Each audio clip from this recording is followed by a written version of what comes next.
Welcome back, everybody. It's Sarcasm Speaks. Jared and Bob here. It's I guess a normal schedule for us, but I just remembered that you guys are hearing this on what's going to be Thursday. We are trying. I think I mentioned in the last episode we're trying to get a little bit ahead because we both have shit going on at the end of the month here. But I do want to briefly just say, and again, we did mention it in the last episode, but now we're even closer.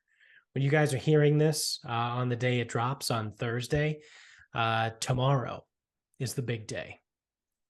Sports betting goes live tomorrow for you guys. Again, Friday, March 10th. It's a bit of a pain, right? To sit here right now on Sunday night and say tomorrow for you guys, because this is all about you guys. So it's all about the viewers. Yeah, it's been a long fucking time coming. And I think we also mentioned prior, I think I had asked you the question, which books are you going to run with, or, what apps are you going to download and all that shit. I have 3 ready to go right now. I'm all signed up for 3, which are, well, one of them kind of doesn't really count. One of them was DraftKings. I've had a DraftKings account forever. I now have a FanDuel account, which I had to resurrect from the dead because I tried to sign up for FanDuel, and I knew that I used FanDuel back in college, but I tried to sign up with my email, and I was like, this account already exists. And I couldn't fucking remember my password, so I had to reset my password and go through a whole fucking bunch of hoops there. But I'm good to go with FanDuel. And then I have already also signed up for BetMGM. So DraftKings. Did they have the best golf odds when we were doing that really quick, live? They did. Okay. So I believe BetMGM. Well, I don't think we could find the futures for the golf. No, we could only find futures. Yeah. We couldn't get the odds board. Yeah, we could only find futures. Right. Okay. Well, because the other thing that I will say about BetMGM, and I'll throw this out here, I'm assuming that, if you listen to us, you probably enjoy sports betting on some degree. Otherwise, you probably hate most of our episodes. But the BetMGM is one of the few books that pays outright. So they don't chop golf bets. So for, again, anyone that you're talking dead heat rules? Yeah. So for someone that might not be familiar with what we're saying, if you think I just spoke fucking Greek, golf obviously ends in a tie pretty frequently, except for first place, right? You can have a tie for every other fucking position except for first place. So basically what happens with some books, right? This is why you have to check with their house rules for all the books, that say you take, I'm just going to make up numbers and golfers here. Say you take Jon Rahm to finish top 10 at plus 100 odds. We're keeping everything super simple here. And Jon Rahm finishes T10 with 4 other guys. What that book would do is they would chop those odds. So you would not get paid at plus 100. You would get paid a 4-way split of, plus 100. So instead of, if you bet $100, you're not going to win $100. You're going to win $25. So that's how that works. Again, keeping all the numbers simple. If you bet a position, that's really the only time it comes into play is betting positions, is the first round leaders. Yeah, or first round leaders. They chop the odds. So BetMGM does not do that. They pay full payments regardless. So if, again, Jon Rahm top 10 plus 100, you bet $100. Jon Rahm finishes top 10 with 7 other guys, doesn't matter. You still win $100. So BetMGM does have that advantage over other books. However, as a trade-off, you're going to get slightly worse odds, right? Because books are going to bake books are going to bake that statistic and that statistical probability into their odds. So if a book knows that if you're taking a guy to finish top 10 and there's a very real possibility that he finishes T10 with X amount of other people, they're going to give you better odds because they know they're not going to have to pay in full, even if you hit. So because BetMGM doesn't do that, you're going to get slightly worse odds, but it's a full payout.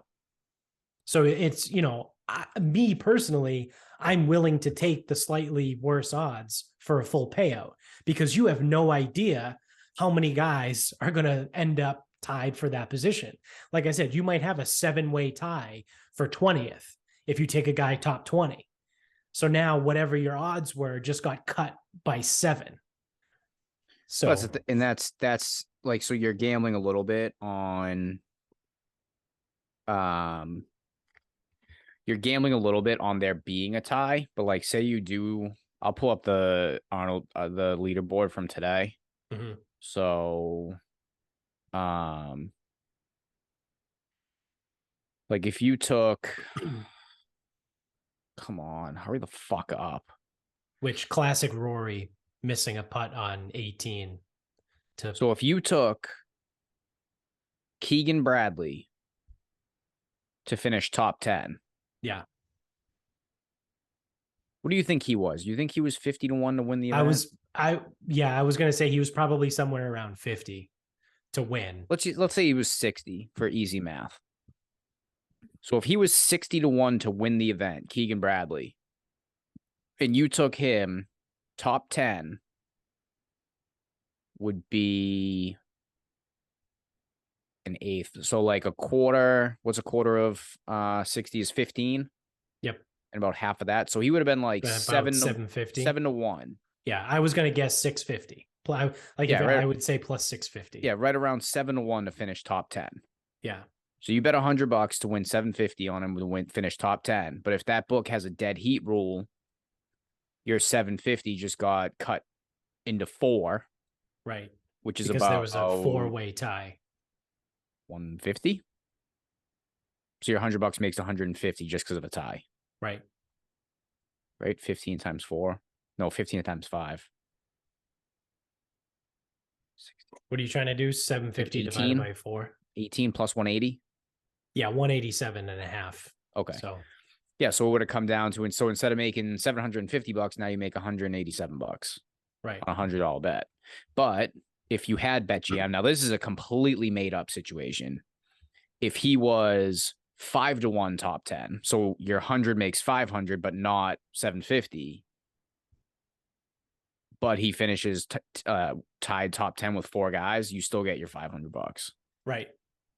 And I think that's going to be worth it if you bet like every tournament. Yeah. And I think if you bet that frequently, right? Like if you are frequently a top 10, top 20, even top 40, if you bet placements more often than you bet outrights, then it's absolutely worth it. Because I don't have any stats to back this up, but I would imagine your placement bets are going to obviously potentially, barring you being fucking reckless, will be more successful than an outright bet, right? Just from again, I don't have like hard stats, but just looking at it from like a statistical probability, right? If there's 120 guys, and I know I'm oversimplifying this, but if there's 120 guys in an event, you have to pick one to win. That's 1 out of 120. But if you take a top 20 bet, now you have 20 slots out of 120. 25. Yeah, exactly. Maybe 25 if there's ties. So your odds are obviously statistically a little bit better, which is why obviously the winning odds are lower. But still, I know a lot of people that probably might look at that and be like, well, why would I place an outright bet? Especially in off weeks, or I mean, you could make the argument any week, right? Like, I was going to say in stacked weeks, guys have been winning, but this was a stacked week and Kurt Kitayama won today. So it's really kind of a crapshoot, right? Whoever's going to win the golf tournament.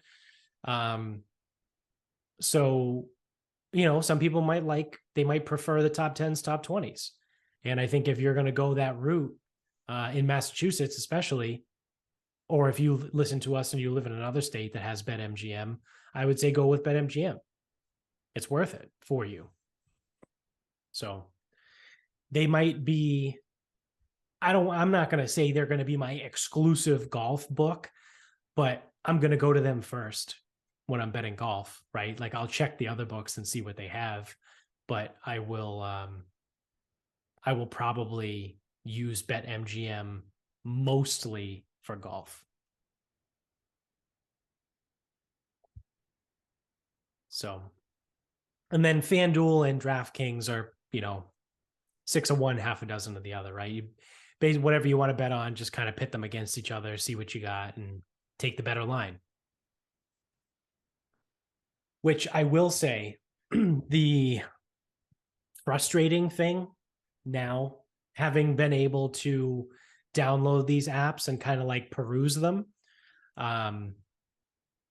there's so much more that you can bet on than in offshores. Like offshore books are, I don't want to call them bare bones because they're not. They still have plenty of other things you can bet on. But, DraftKings and FanDuel both offer, this is like, just randomly off the top of my head, but they both offer team totals in hockey. Like you can't get a team total in hockey on, MyBookie or Bovada or, whatever, Bet US. Like you're not going to be able to get some of the other ones. Also, I mean, we've talked about this on the show. MyBookie no longer does placement bets in golf because they were getting crushed. So they stopped offering top 5, top 10, top 20. Well, actually, they only did top 5, top 10, top 20. But then other books like the domestics, they offer, I think, top 30 and top 40 on top of that. So there's some other things, right? Like you can get into the weeds and you can get real fucking weird. So if you're a degenerate like me, you like that kind of shit, you can look at some goofy stuff. Because like, for example, I was looking yesterday, right? The Bruins the Bruins played Saturday. They beat the Rangers. So no, maybe it wasn't that game. I forget what game it was. But I looked at a game because I started briefly looking through some handicapping of NHL, and there was one game where I would have taken the team total over, but I didn't like the over in the game or something. I forget. I can probably pull up my they beat the Sabres 7-1. Yeah. There was because I ended up still betting the total in the game. I have to pull up like my previous, like my bets over the last week. It was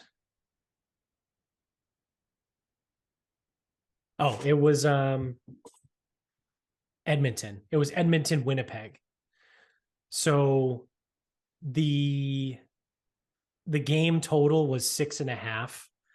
And I would have taken the Edmonton team total over, but I didn't like the over in the game. So I ended up taking the under. I ended up taking the under 6.5, and it went over. Edmonton scored 6 goals on their own. So that was the instance where I was like, see, I would have taken, Edmonton over 3 goals for a team total in that game. And it would have hit, but I didn't have that option. So, I thought Edmonton would win, 4-1, 5-1, something like that. And they ended up winning 6-3. So the game did go over and I lost my under bet. But that was just me being stupid, right? Because I didn't really love the under, but I wanted to bet on the game. Like I wanted to bet on it somehow, but I didn't have the option to take the team total. So that might be something that I fuck around with a little bit for the end of the hockey season. Which shout out to Ian Mack from the Bacon Bets podcast. He's the one that even turned me on to the ability that you could bet on a team total in hockey. Because I've always used an offshore. So I've never even knew it was an option. So many more ways to lose money now. Right? I'm excited. So yeah, those are my 3 books for right now. I'll probably stick with them. Again, I know we talked about, the Barstool Sportsbook is 10 minutes from my house. So I don't need the app. I can just go. No, I'm not going to use the app. If I want physical tickets, I'll go get them. Right. And that's the thing. Barstool's not unless if they're not going to have anything dramatically different. And if they do, I'll take the ride. It's very simple. Right. Yeah, because it's not far. The only other one that I thought about was Caesars, but I think I'm fine with 3 for now. Like, I don't know. Maybe someday, like if we get a couple months in and I look at the odds boards and Caesars starts to look a little bit better for some stuff, then because I think when we looked everything up, Caesars was better for basketball, right? If I remember correctly. I don't remember, but which I'm pretty sure Caesars was better for the NBA. And I don't bet on the NBA. So, it's like unless some of their stuff changes, I'm good with running for these 3. Plus, they're all doing bonus bets when we start out because we can't call them free bets. But I think DraftKings is $100. FanDuel's $100 too. And I think BetMGM is $200. So should be good. Do you have any down other than DraftKings? Do you have any other than? I mean, I did FanDuel on the show one day. Yeah. Other than that, no. Yeah. Yeah, like I said, I'm probably just going to stick with those 3. I mean, I'll use BetMGM for the dead heat rules. Right. Like I said, I think it's worth it. I think it's very, very much worth it. So, let's see. All right. So since we're talking a little bit about golf, talking more about sports betting, but we shift over to golf. I had my first. Thank God. I'm like, when are we going to talk about fucking Classic Gary? Let's go. Very first lesson today with Classic Gary. Shout out to Gary Cardoza. If anyone lives in the southeastern Massachusetts region and you want a golf lesson, go to Gary. He's fucking great. So Amy and I made the lesson. Well, Amy made the lesson really because I'm not going to fucking bullshit here. I've been talking about getting a lesson with Gary for probably at least 2 years now. I've been seeing him for 6. 7. I've been seeing him for 7. Yeah, that's what I told Amy. I was like, I'm pretty sure Bob's been going to him for at least 5 or 6 years. So it turns out it's 7. So I mean, when did we start living together? Was that 2017? Yep. So how long ago was that?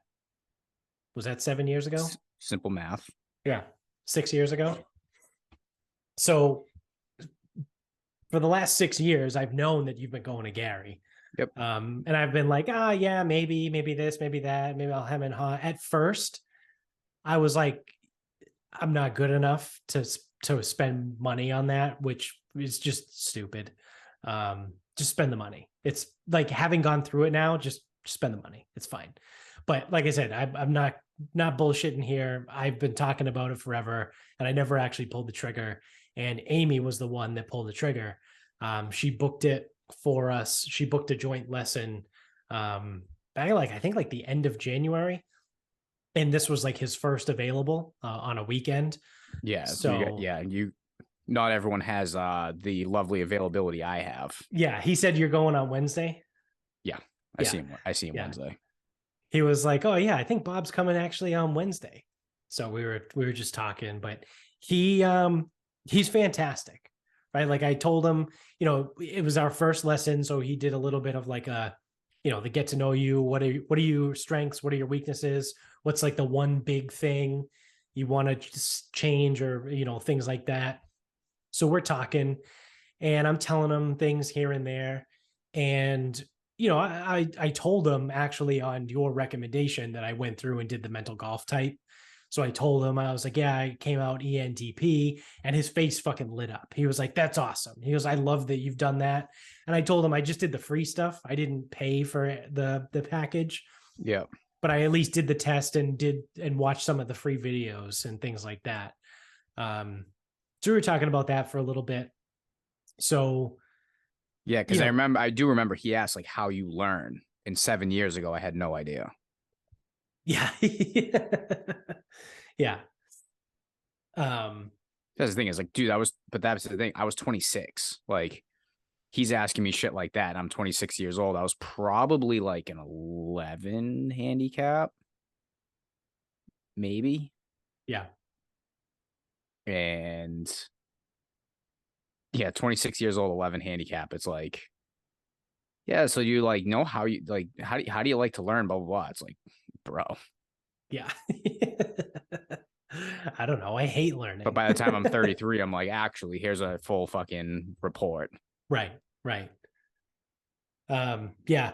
He was talking about how like back in the day he did something that wasn't the mental golf type, but it was something similar. Yeah. And it like spit out like a 30-page report on him. And one of his buddies, he like read the whole thing and gave it to his buddy and was like, hey, does this sound like me? And the guy was like, yeah, absolutely. But yeah, so he is awesome, super nice guy. Like I said, we spent the first probably like 15 to 20 minutes doing like the get to know you, set everything up, what are your goals, things like that, then take some swings, warm up, whatever. And then we actually move into the lesson. So we did an hour-long lesson, and I think Amy really enjoyed it. We were talking about it afterwards. She had a little bit of frustration because like he moved some stuff and changed some of like her swing mechanics or whatever. And she started to not hit the ball as good anymore. But like I told her, I've told her already, it's like, well, that's a different swing pattern now. So now you have to get good at that swing pattern because the one you had was suboptimal, right? So you might be able to hit the ball, but it's not the best way to hit the ball.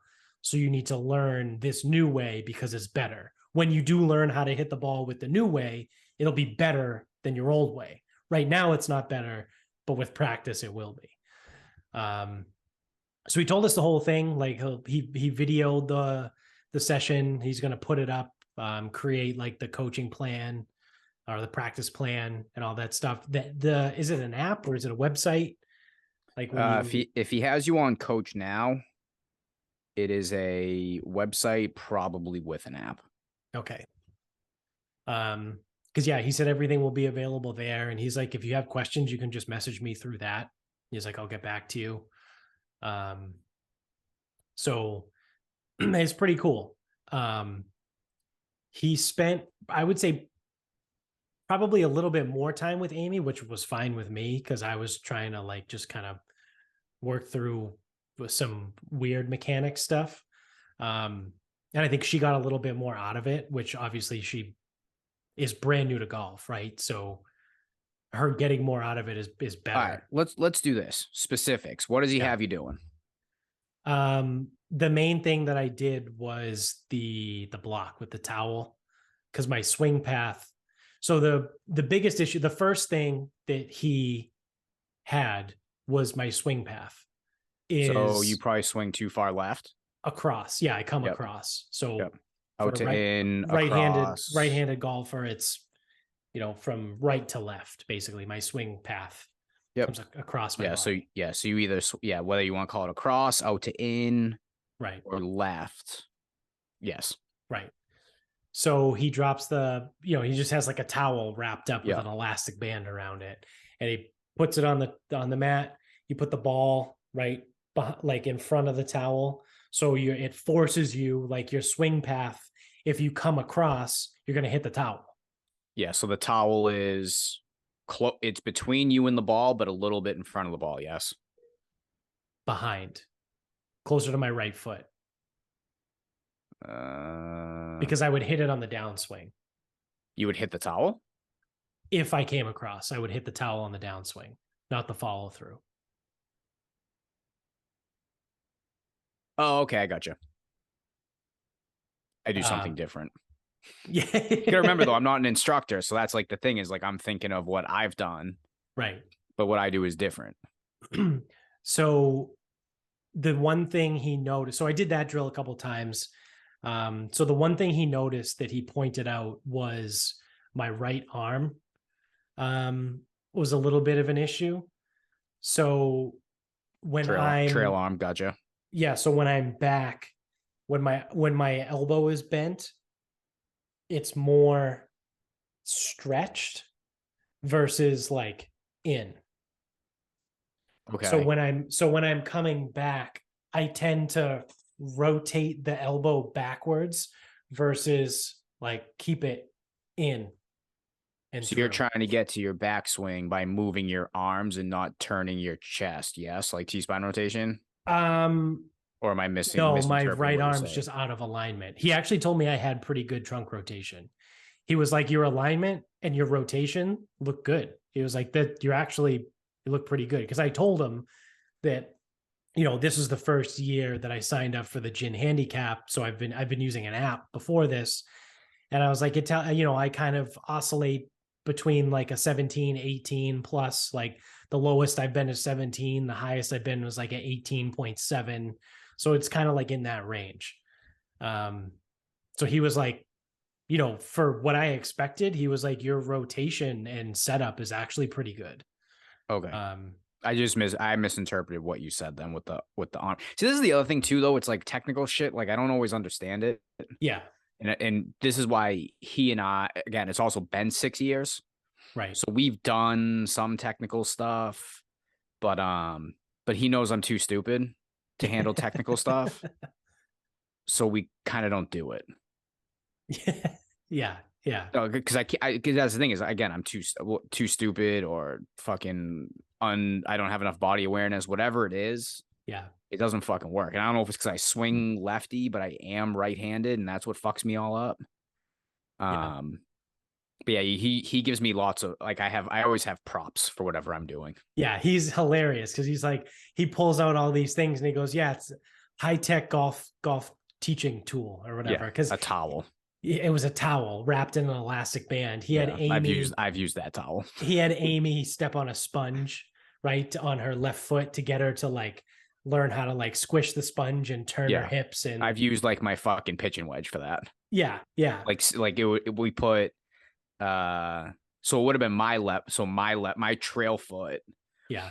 We used to have to put something under what would be like your fifth metatarsal, whatever. Right. So I would just use like a different club in my bag, and I would stand on it. Because I don't like a ball, because a ball can shoot away from you. Right. Perfect. So yeah, he had the fucking snow stick, right? You stick the orange stick in the ground, alignment stick, or a driveway stick. Yeah, the driveway stick that doubles as an alignment. You can buy one from a golf company for like $30. Yeah, or you can go to Home Depot and they're $2.99. Yeah, exactly. It was pretty good. I think I have it. It's in my golf bag. That's right there. But I had the what's it called? Alignment tape or strike tape, whatever the fuck it is. Impact tape. Impact tape, yeah. So you want a fun fact? If you fuck that tape up, Yeah. Dr. Scholl's foot spray, spray Yeah. the club face. Yeah. Yeah.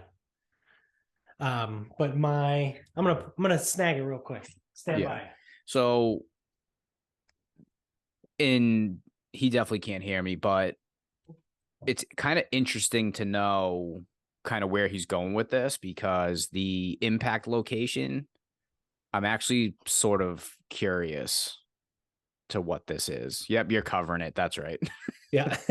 Well, I was so curious what is his impact gonna be? Yeah. And you're just getting your money's worth of the club face. Yeah. Yeah. I mean, I will say It's a lot of heel. most of it is here.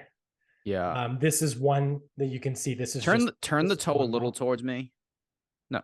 Yeah, like that. Okay. So you're probably like center to heel bias unless you catch it heavy, which is those toe strikes. It looks like. Yeah.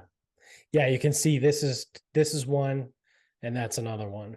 Yeah. Yeah, you're covering it. But most of Low them are, toe is open. yeah. um so that was cool just to see that. But so I'm guessing because you guys did a joint lesson and it's the first lesson, he didn't put you on TrackMan, right? I was on the TrackMan. You were? Okay. So he worked more one-on-one with Amy and had me on the TrackMan so he could watch like some of the video and get the alignment and stuff like that. So that's what he was saying. That's how he came up with my right arm being further back rather than just being like up. So he had me do a couple slow, like get into the motion. And I'm going to tell him this the next time, because there will be a next time, but I'll get to that. Yeah, because I'm curious about that, because I don't know my answer until Wednesday either. So I'm going to tell him, like, me personally, like, I do better. Like, if I stand here and you physically move my body and like you put me in this position, then I can know, okay, that's where I need to get to. Right. But if you just kinesthetic guy. Yeah, I'm a kinesthetic guy. But if you just tell me like you need to like move your arm further back or like keep it tighter, like I don't know what the fuck that feels like. But if you put me in that position, I'm like, oh, this is what I should feel. I can get to that position until I feel there and then go through. He also said my wrists were pretty stiff, and he was like, just loosen your wrists and you get a little bit. He goes, make almost like you're flicking your wrists. And he goes, it'll add some to your club head speed, which it did, because I didn't take any full swings because I switched to a 6-iron, and he was like, to start, just take a couple pitch shots with your 6-iron. So just to focus on not hitting the towel and, fixing the alignment with my right arm. And I did notice a difference in the club head speed just by kind of keeping my wrists looser. But it was only like, it was a couple miles an hour, and I'm only like taking half swings. So, my club head speed might have gone from like 69 miles an hour to 74 miles an hour just by keeping my wrists looser. But I mean, I think my regular club head speed is probably like, I think 88 or somewhere around with there. The 6-iron. Yeah, it's probably something like that.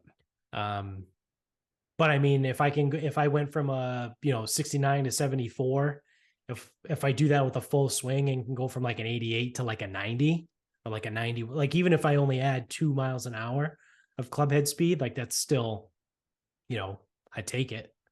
Well, the other thing is even if it's not club head speed, if that like little wrist thing just helps you deliver the club better, you'll get better strikes and more distance. Like, it's better efficiency. That's what was happening. So again, only doing half swings.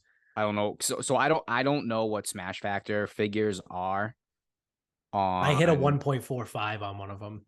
On a 6-iron? Yeah. Or a driver? A 6-iron. I didn't think that was possible. And he was like, he goes, see, like that number is like really good. And I go, yeah, the highest it goes is 1.5, right? And he's like, yeah, like that's really good. But I absolutely fucking nuked a 6-iron, and I hit it What did it go? I think it carried 172. And this is the other conversation that we've had in a previous episode. If you say, how long do you hit, what's your 6-iron? I would say 180, right? But today, most of my 6-irons were somewhere around 160 to 165. But there was a couple that I crushed, and they went like, the 170 to 175, closer to that 180 number. So that's, again, like, I don't always hit my 6-iron 180. When I hit my 6-iron great, it goes 180, but I don't always hit it great. Right. So it more often goes 165. But so what I will say is, after the changes, my swing path was still not ideal. Like, it still wasn't straight, but I was making better contact and the ball was going further. So so this is, you know what you need to do, right? Like your drills, and you're good, right? Because what I'm gonna say is going to create some level of context, but I'm not trying to like influence anything here, because I do something similar, because my path is, as a left-hander, my path comes out to the right. Right. Now, with the TrackMan, because we go a little more into it now, the numbers are fucking kind of screwy, because I forget which way's minus and which way's positive, and I'm left-handed, whatever. Yeah, it might be different lefty righty, but my numbers are minus because I'm coming across to the left.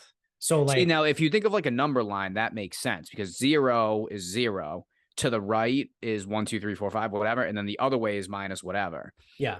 So I think I also get minus numbers because I exit right, not left. Right. But I don't know. Again, it always fucks me up. Yeah. So I've done a drill where I use like an empty box of golf balls, and I put it inside the ball. So between my feet and the ball, but closer to the ball. Like, and what that does is that centers the contact for me. So I'm able to move my pattern from the toe to the center by using that little box. And I can also... Wait, was your box outside the ball or inside the ball? Outside. It was between, outside the ball. Okay. It was between the ball and my back foot. So think of the opposite orientation. Was it... So when... Fuck. Right-handed. So when you look at the ball, was it... Did it go towel, ball, feet, like coming closer to you? Yeah, in like the horizontal way. Yes. Towel. Perpendicular. Towel, ball, feet. Okay. So the towel on the outside not only is going to help with your path, it's going to move the pattern away from the heel.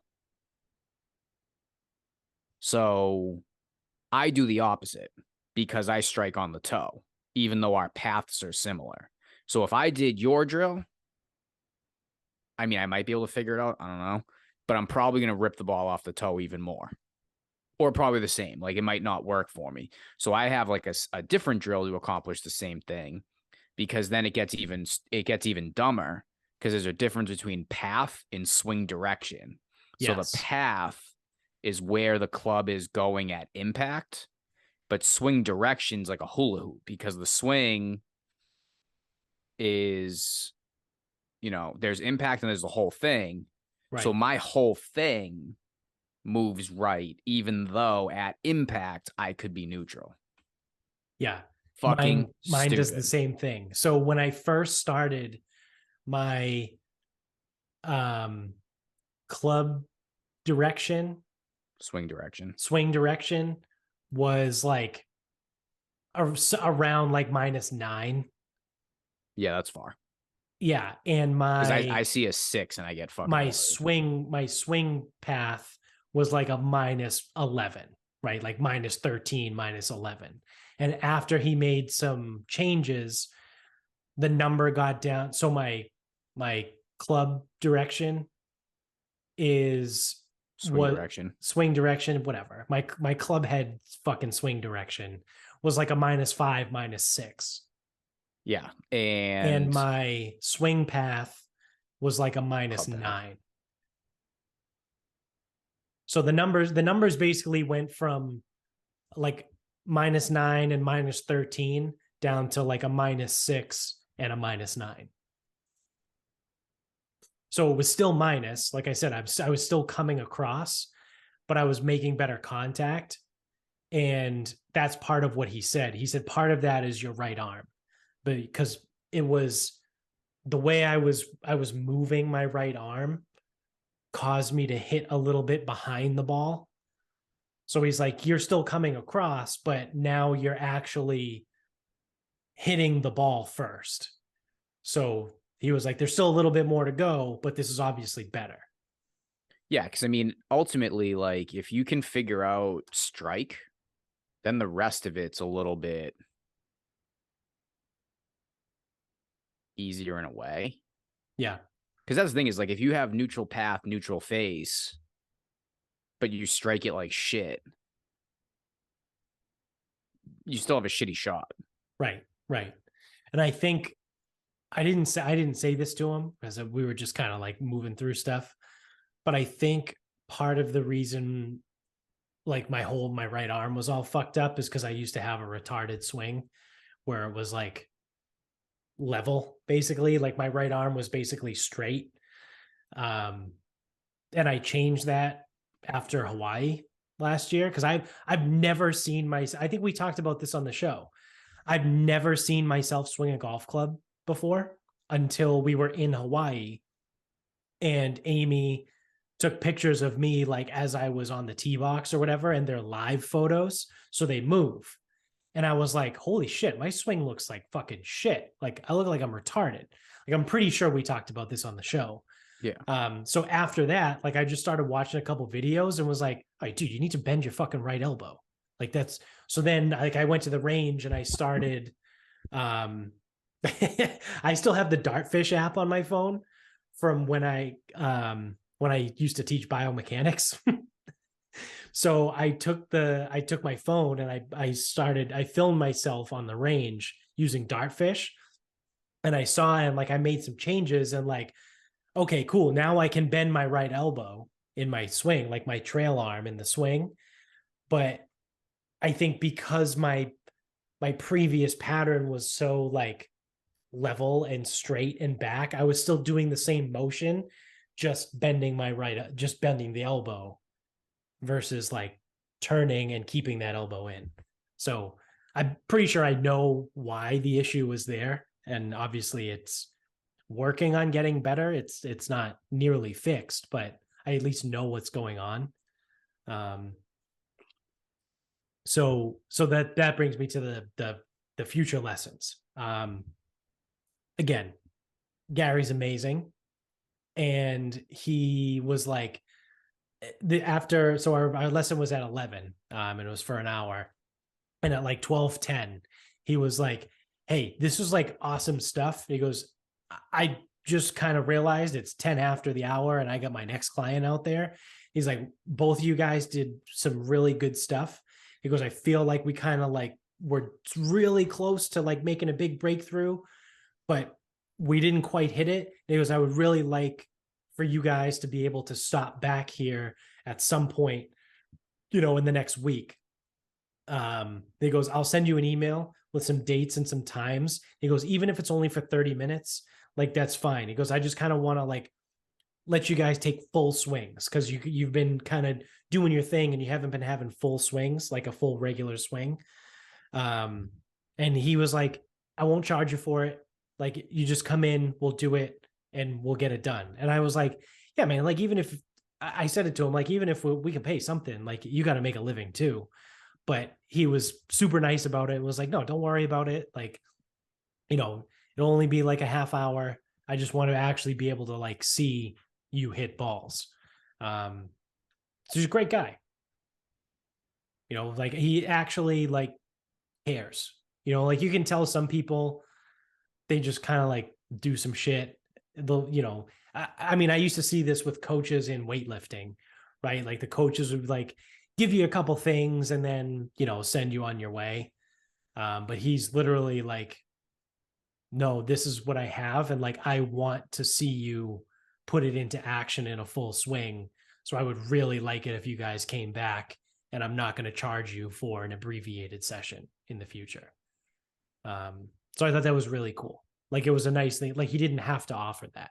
You know what I mean? He could have gone into like full sales mode and been like, "Oh, I want to see you guys again," and then just charge full price for whatever. Like so. He's a good guy. I like classic Gary. So we did talk about, obviously they're only in that building for another week. See, that's the thing I didn't know. Yeah. So he's like, it would have to be in the next week. So hopefully if you guys can make one of the times I send you, great. But if not, we'll have to figure it out after that. So I think they're moving to Pine Oaks, and they might have outfitted. Obviously, I haven't been there, but it sounds like they might have outfitted the upstairs with a TrackMan. So I saw a post from Pine Oaks because, I think they need like 3 weeks, maybe a month. And I don't know if it's completely indoors or hitting into the net, but they're supposed to be creating like multiple launch studios so that they can still do club fitting and they can still do lessons. Yeah. I saw that email because we had a lesson. They sent us an email to talk about it, about like the updates that were coming. So I did see that. I don't exactly know what's happening, but yeah, I don't either. But they mentioned obviously in the email too that now they'll have a better opportunity to do on course lessons also, because obviously it's at the fucking course. I went on course with him one time. Yeah, I mean I feel like that would be interesting. It's not like I don't know. Like I feel like it would be more of a for like course management. Like I don't know if I would, like, if I'm about to address the ball in the fairway or the rough, whatever, like I'm about to hit my approach shot.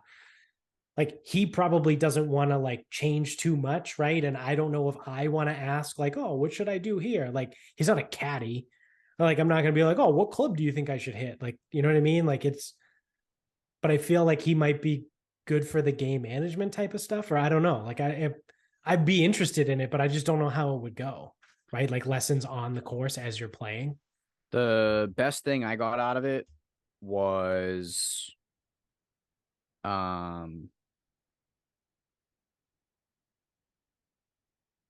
green reading. Okay. And alignment. Okay. Because I was lining up all fucked up out there. Yeah, I've seen. Who was that? Was that in the Fixing Frankie with Scott Fawcett, where his feet were lined straight, but his shoulders were open? Yeah, I mean, so me and Frankie, same thing, lefties, Yeah. No, I was aiming down the right. I mean, dude, it was at Pine Oaks. It was the 5th hole at Pine Oaks. I was aimed down the right at the tree that's on 1, hoping to hit a cut and let it cut over the bunker. But my feet were pointing towards Easton Country Club. Yeah. So my feet are aimed left, and I want to hit it right to start. And all that was happening is I was hitting pulls. Yeah.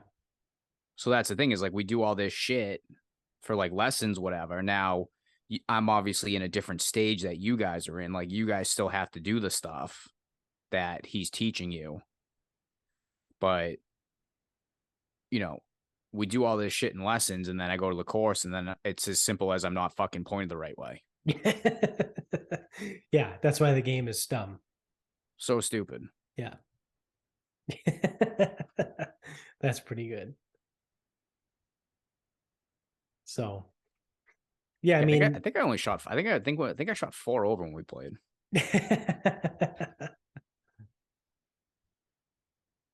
yeah, how does that run? Like, is he with you the whole time or does he kind of like bounce around or No, we played 18 holes in 2.5 hours. wow. But but hold on. So work with me here. It's just me. Right. The course wasn't that busy, and I just told you I shot 4 over. Right. Right. So Yeah. that means we played the front 9 in about an hour 15, and I was probably like 2 over, 3 over. Yeah. That just goes fucking fast. Well, I just think about like from a cost perspective too. Like if you're going to take him on the course, are you paying for him hourly or is it one rate or is it, you know what I mean? Is it per I nine holes? so I don't know if he was just being a nice guy. I paid. He was just gonna take my normal lesson rate, and I gave him a couple bucks extra. Yeah. Do you usually tip him? I don't tip him. Okay. I I never also, know. I never know with stuff like that. yeah, I don't know. I go once a month, so I don't know. Yeah. I also know he's like so his like employment is he's an independent contractor. Yeah. So I also feel less inclined to tip him because I know that he is at least seeing a Right. high percentage of the money that I'm paying him. Right. Um, if I felt as though he was only getting paid like hourly, say you went to like the PGA Superstore, and I don't know their exact employment, whatever. But like say you did like a fitting and like you paid for their fitting because sometimes they do the free ones if you buy the shit. I don't know, whatever. Um, and say like a fitting's like $150. Like I don't know if they're just giving that dude his hourly rate. Right. Or like do they actually pay him, 40%, 50% of that session? Like I don't know what they give them. Yeah. Yeah. That's an interesting point. But yeah, if he is an independent contractor, he's getting most of it. Yeah, and like he's running like his own thing. So it's like, I don't know, it's a little different. Because it's like he's not like a barber where, they're paying for that chair or whatever. Right. And like haircuts only like $30. Yeah. So it's like, I don't know. Like no one tips me, personal training, nothing like that. Right. Yeah, I never used to get tipped as a personal trainer. I mean, I would get stuff at Christmas, right? Like people would get me like Christmas gifts or, whether it's a gift card or like a bottle of fucking booze or something. Um, yeah, but it was never like Yeah. I never got tipped. Yeah, I don't know. It's weird. Yeah. Because Yeah. I feel like if you pay for a service, like I don't know, because I think like I'm trying to think like what would even be comparable. Like I feel like Gary's my therapist, but like therapy goes through insurance, so you Yeah. wouldn't tip a therapist because that's like an insurance thing usually. Right. Right. At least I don't think you tip a therapist. I don't know. No, I think it's probably the same idea. Like you get them something for Christmas or Yeah, whatever. but like yeah, I was gonna say because like I don't do anything, so I'm thinking like, well, what kind of people do you tip? It's like barbers, servers. So I don't know. I don't know where you draw the line. I think it's like when it's a lower cost Yeah. service, I think, or like a less frequent thing. Like I usually tip the tattoo artist, Right. and that would be like a frequency thing because I am paying a decent amount per, I guess, hour or per piece, however you want to call it. Yeah. Did you get a new tattoo, by the way? No, I'm going April 4th. Uh, Um, I yeah, caught it quickly in the last episode. You said there's yeah, something I while went to you were go in the yeah, I went tattoo to go parlor. see him to map it out, but Yeah. um I didn't he had March 22nd, but then I'm going to Charleston that weekend. Right. So like I'm like, Right. yes, okay, I need to be able to swing a golf club, whatever. I've figured it out before. but I'm like flying and taking a weekend is the worst Right. healing conditions for a tattoo that I think I can think of. Right. Yeah. Because I'm gonna be dehydrated. I'm gonna eat like shit. I'm definitely gonna drink too much. Yep. I'm not gonna sleep well. Yeah. So it's like, as much as I wanted to kind of just like get the ball rolling, I'm like, that doesn't make any fucking sense. Yeah. So So April 4th. April 4th. That's Masters week. It is Masters week. Let's go. We're 1 month away from Masters week. That's fucking exciting. So yeah, on that note, actually, all right. Anyway, so yeah, so classic Gary doesn't know shit as usual. yeah,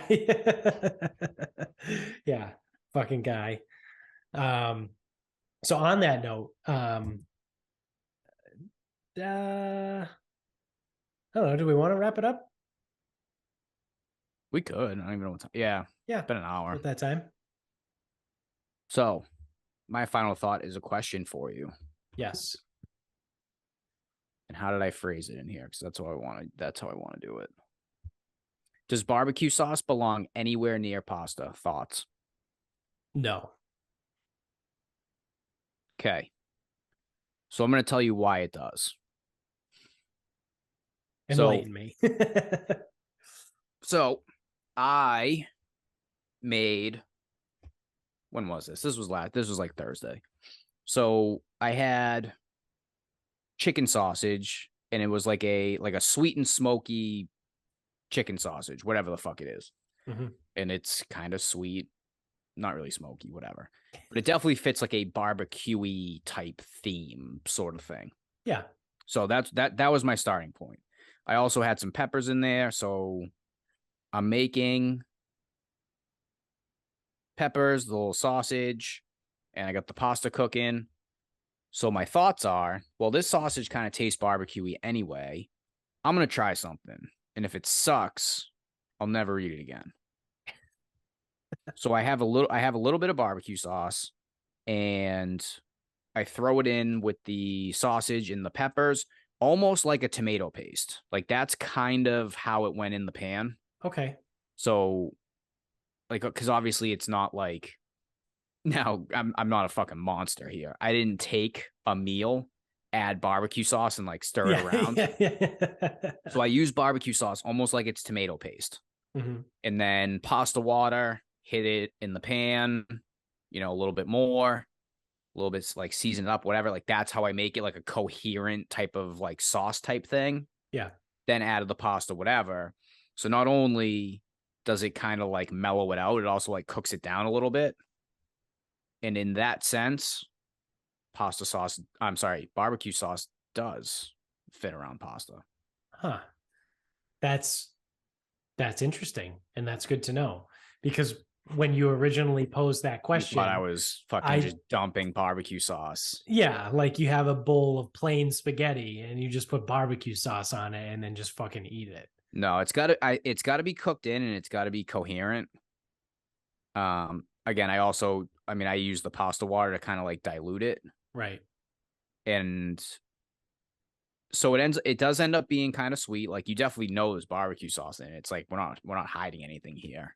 Right. But it definitely makes it a little bit more, it's definitely like less like punching you in the face, like you would expect a fucking mongrel, if they just like dumped it in there, would taste. Yeah. Like that would be way too much. Yeah. Yeah. Huh. That's interesting. That's a good take. That's one of those things that like obviously you just don't think of until you're like in the moment, and you're like, I wonder. And even then, it required my specific approach to it too, because it's not like, I don't even know how the fuck else it would. I don't even know how else you would involve. What kind of barbecue sauce was it? Sweet and smoky, Sweet Baby Ray's, no sugar added. Okay. Because I would imagine it would also have to depend on the barbecue sauce also, right? So I'm not a huge fan of Sweet Baby Ray's, because it's on the sweeter side. for barbecue sauce. I like more of a, I don't want to say tangy, but I guess that's the only word I can think of. I like Stubbs, right? So if, I mean, I know you've had Stubbs, but if anyone listening, if you haven't had Stubbs barbecue sauce, it's got more of like a like a bite, but like a spice bite, not a vinegar bite, if that makes sense. Like it's not as sweet, right? Like I like a, I don't know, this is gonna sound fucking retarded, but like a full bodied barbecue sauce, to borrow a term from fucking wine. I don't know if full body is what you're looking for. Yeah, Here. I don't know either, but I know Savory? yeah, savory. I think that's probably it. I don't like a sweet barbecue sauce. Like if it's too sweet, it just, I don't know. I'm not a big sweet, like sugary guy. Like I prefer the, you know, tang, I guess. But then I also, just to fucking make myself sound even more retarded, I don't like too much tang either. Like that North Carolina, like tangy barbecue style. Like I'm not a huge fan of that because then it just tastes like vinegar. Yeah, I think it's supposed to. Yeah. So I don't know, but it's Stubbs. It's Stubbs and it's Dinosaur. I think Dinosaur barbecue sauce is actually phenomenal. It might eke out Stubbs for best barbecue sauce in my opinion, but well, I would say either way. So I used the no sugar added one. So I don't know if that made it a little less sweet. Yeah. But I also cut it. So right. In that specific scenario. Now again, I'm also not gonna like cook this every fucking week here. Right. Like I made a pastelaya one day. Kind of. Yeah. Like a jambalaya, but pasta. I just didn't put, I don't know, I didn't put something in there. I was like just me eating it. I'm like, there's no other people. Yeah. Like I can't have fucking chicken, shrimp, and andouille in here. There's not enough fucking mouths to feed. Exactly. Yeah. And if God forbid I made it spicy, that means it's literally just for me and none for Michaela either. Right. Right. Yeah, I figured you would answer that incorrectly. You figured correctly. Yeah, I knew right away. My being incorrect. I'll give you no context either. Yeah. Well, I mean, why would you? Yeah, just we have an agenda here. I'll just walk you right into it. But I did order, so I actually ordered another big thing from Grill Your Ass Off. Mm-hmm. And I got the Sailor Jerry's barbecue sauce. We'll see. Yeah. Shout out to Grill Your Ass Off. Use the promo code Sarcasm Pod when you check out to save 15% off your entire order over there. Great guys at grillyourassoff.com. Haven't tried it yet. Yeah. Keep me posted because I know we talked about it before and we were like, I don't know. But I mean, I'm not opposed to it if it's good, especially. My final thought, I'm going to jump backwards to what we were talking about right before we got into final thoughts, is Masters Week, right? April 4th. That's a Tuesday. So it's April 3rd. 3rd. Yeah. Starts. Well, it depends on when you really want to start it because the women's amateur is that Saturday. So what would that be? The 1st? Yeah. You could really start getting into Masters Week on April 1st. Yeah. So I've talked about this before, right? I bought the Xbox Series S. I pre-ordered the PGA Tour 2023.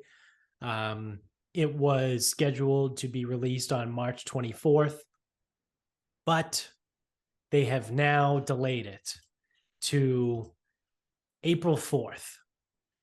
Well, technically, they delayed it to April 7th, which I think is a Friday, right? Yeah, that would be the Friday that week. But because I pre-ordered it, I get it 3 days early. So I get it on April 4th. So now I'm kind of sad. I mean, I'm obviously still going to fucking play it and I'm pumped because it's also Masters Week. So I get to play and I also get to play the game at Augusta. And I understand why they do it. Like they have a whole, like, I think they call their career mode like the road to Augusta. So they delayed it a little bit for those reasons, but they also said they're making updates to some other things. Let me see. I got the quick write up right here. So EA Sports PGA Tour 23 includes 30 plus courses at launch, including Augusta National. In fact, one part that separates EA Sports from 2K is that EA's game is the only one to include all 4 golf's majors and the courses where they're played. Previously set for March 24th. It's EA's first golf game on the console since 2015's Rory McIlroy PGA Tour. So I know we talked about that before. The golf world's going through a big change, but the battle between PGA and LIV, full roster of playable pros for PGA Tour has not been published yet, but you can bet it won't include any golfers who signed with LIV. So they said they're going to make some last minute updates to some of the courses, and then obviously release it on April 4th now. So I have to wait. What is that? One week? Is that like from the 24th to the 4th? Sounds like it would probably be 1 week. It's longer than that. No, it's 2 weeks. It's like a week and a half technically, but it went from Friday the 24th to Tuesday the 4th. So like I said, technically a week and a half, but call it 2 weeks. So yeah, kind of bummed, but excited at the same time. So I will for sure be playing that game, even though it's coming out 2 weeks later than I thought. So that is going to do it for us. Thank you for watching. Again, if you're on YouTube, don't forget to hit subscribe, smash the like button, tell everybody you know about the show. Same thing if you're an audio only guy, you can also subscribe. If you use Apple or Spotify, you can leave us a review over there. You can get us on Instagram at Sarcasm Speaks Pod. We're on Twitter at Sarcasm_Speaks. Facebook is Sarcasm Speaks. Website sarcasmspeaks.com. Go to the merch store, buy some merch. What else? What am I forgetting? Oh, mybookie.com. Use the promo code Sarcasm Pod when you first sign up to double your initial deposit up to $1,000. So that is going to do it for us. So until next time, good night, everybody.